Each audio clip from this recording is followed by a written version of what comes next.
NATO, NASA, LOL, YOLO, AWOL, but probably not CSI, FBI, and MR2, unless you're French, of course.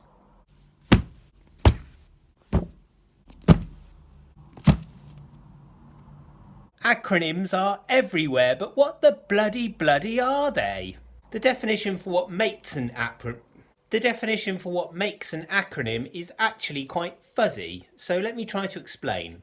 The etymology of the word acronym goes back to the pairing of two words. So the first one is the Greek word akros, meaning tip or end, and the second one is the also Greek word onoma, which means name. In modern English we say onym, so it literally means tip name or end name. This etymology points fairly literally towards the definition of what an acronym is, which is what happens is you get a phrase, quite a long phrase with lots of words in it, and then you get the first letter of each of those words, you bring them together to form a new word. Examples are NATO, so North Atlantic Treaty Organisation, first letter of all of those forms Nato. Or how about AWOL, so absence without leave, comes together to form AWOL.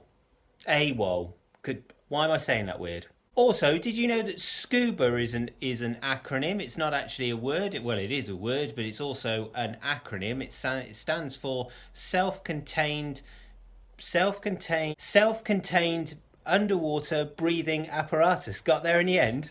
There are even some modern ones which have entered the English language, and some pedants, not all pedants, like to exclude from a working model of English like LOL or laugh out loud, or how about the other one, YOLO, you only live once, which I feel like as a phrase has been misused to excuse all sorts of hijinks and tomfoolery. So the letters have to form a word, and for most people that's where the definition ends.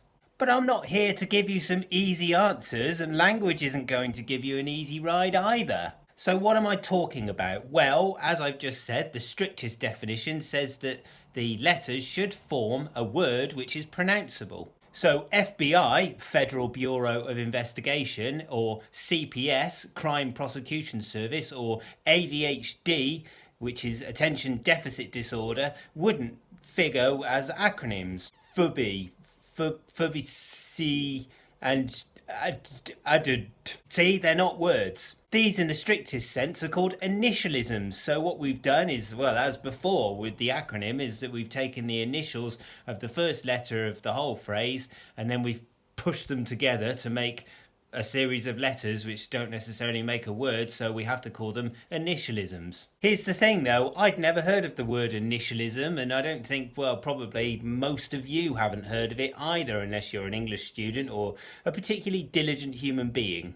Common parlance, or, the way that we all speak, actually probably says that acronyms are basically any of those things where you stick a load of... I've done the definition like 3 times now. You know what I'm saying. And no, I'm not going to give the difference between initialism and acronym a pass just because it's an old tradition, because actually it's not.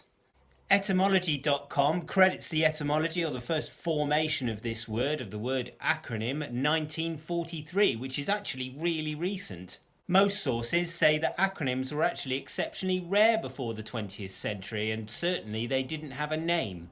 I can think of a couple of early examples. One of them is the fish symbol for Christianity, so that's been used for a couple of thousand years now, since, well, when they had to kind of hide themselves, and now you see it on the back of cars. The reason for that is that the fish, the word for fish in Greek, ixtus, if you get all of the Greek letters and you spell them out, then you can form out of those Greek letters a Greek translation of Jesus Christ, Son of God, Saviour.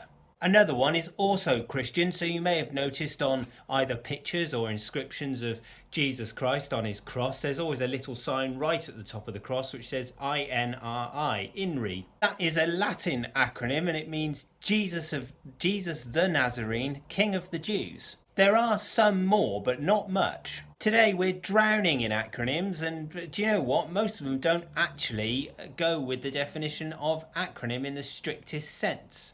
You see, radar stands for radio detection and ranging, which is more of a blended abbreviation, don't you think? And then there's CD-ROM, which you sort of spell out the first two letters and then you stick a hyphen and then you say ROM, which makes it more of an initialism, surely. And then there's Toyota's little sports car, the MR2. I mean, obviously, it's not this little, because you couldn't get in it, could you? I mean, that would be ridiculous. This is clearly a model. Anyway, MR2 stands for mid-engine, so the engine was in the back here, sort of between the rear and front axle, and the R stands for rear wheel drive, so the rear wheels were the bit that made it go, and the 2 was for 2 people. As you can see, this is a little 2-door thing. I mean, only 2 people, I mean, they wouldn't fit in this one, but 2 people would fit in a full-size one. But in French, if you say MR2, MR2, it spells something. It actually sounds like a word. It sounds like merde. Which, if you studied French at school, which you may or may not have done, then the first thing you do is you look up all of the swear words, and then you'll know actually that merde means shit. So the MR2 was not called the MR2 in France for some reason. So what to do with acronyms and initialisms and trying to work out which is which? What I'm going to say is that actually, if it's a collection of letters which are the initials of a larger phrase, then I'm just going to call it an acronym, because who wants to be that particular douchebag who's like, excuse me, sir, I think you'll find that's an initialism. I would actually recommend the Wikipedia page on this, because there is a list of the various types of acronyms, and they're all under the superset acronym, and then you've got all of the subsets inside of that, so the ones which make words and the ones which do not make words. Just as a small appendix to this whole mess, today I was listening to The Week, which is a podcast that I can listen to in the car. What was happening in The Week is they were talking about a news story where various people have been coming forward with all sorts of health problems possibly related to their breast implants. One of these concerned voices, and I need to say this slowly, it took a few takes, so here you go. It was the British Association of Paediatric Surgeons, or BAPS.